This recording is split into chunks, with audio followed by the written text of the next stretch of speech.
These giant rodents, or nutria as they're more accurately known, were first imported into Thailand about 4 years ago.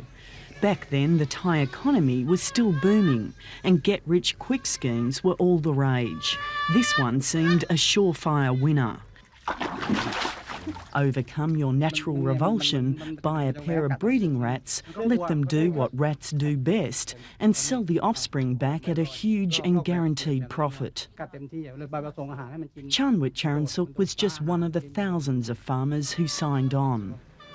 ทีแรกใหม่ๆนี่ท้องแรกเขาให้ตัวละ 5,000 ท้องแรกนะที่เขามาโฆษณาแรกๆให้ตัวละ 5,000 แล้วพอเลี้ยงไปแล้วมันออกลูกมาเยอะออกลูกมา9ตัวท้องแรก ได้มา 4,500 เลยอีกแม่ออกมา5ตัวก็ได้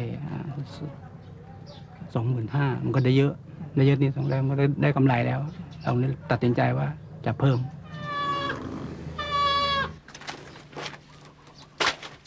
Chanwit was so sold on the idea he gave up his pigs and his chickens. Low-maintenance rats who eat a lot but rarely died seemed the answer to both his and many other farmers' prayers. The scheme itself is very attractive. You know, with a pair of nutria, you know, within a couple of years you can get at least 100 of them. You see, with a pair of nutria, you put an investment of 20,000 baht. You see. And by the end of 2 or 3 years, you can get 40, 50 times or that much, you see. So it's very attractive to farmers.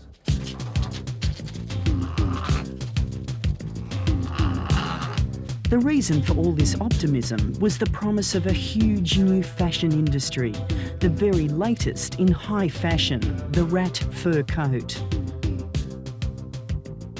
There were grand visions that these fur coats would one day be exported to the rich in Hong Kong, Japan and Taiwan. But the industry has collapsed before it began. It seems the international market was not ready for the rat fur coat. The government delivered the final fatal blow. So at the moment, the government position is that we are not going to support nutria farming, and we want to discourage any more nutria farming in future.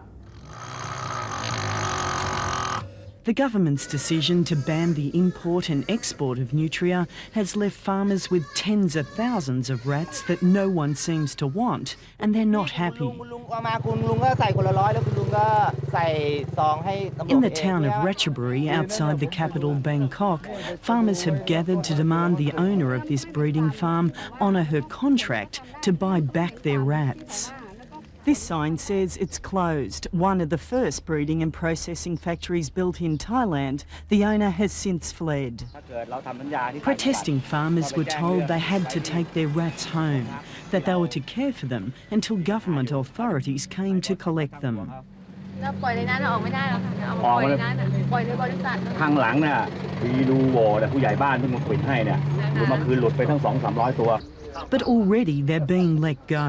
With his dreams ruined, Chanwit saw no other option.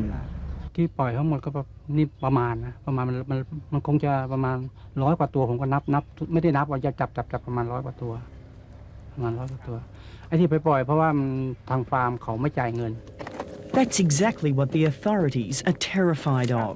The local rat patrol is on the hunt for the runaway rodents.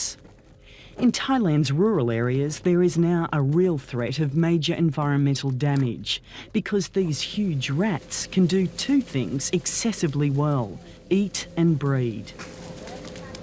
For poor Buddhist farmers uneasy about killing animals, letting them go seems the easiest solution to their problems.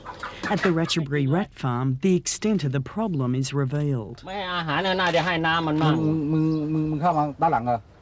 The local police officer guarding the place agreed to let us in. With the owner gone, her rats were left to starve to death.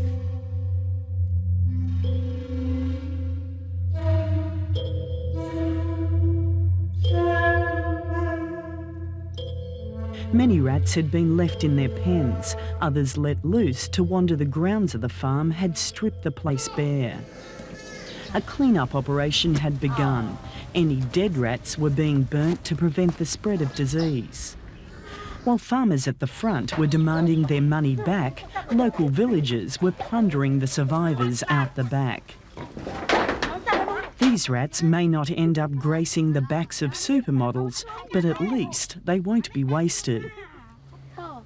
เอาไปกินแล้วมันโตขึ้นก็เอาไปกินเฮ้ยตัวใหญ่ไม่มีเหรอวะ เอานี่ก่อนเอานี่ก่อนเอานี่ก่อนเดี๋ยวคนละตัวคนละตัวคนละตัวคนละตัวก่อนมานี่ตรงเลยเอามานี่เอามา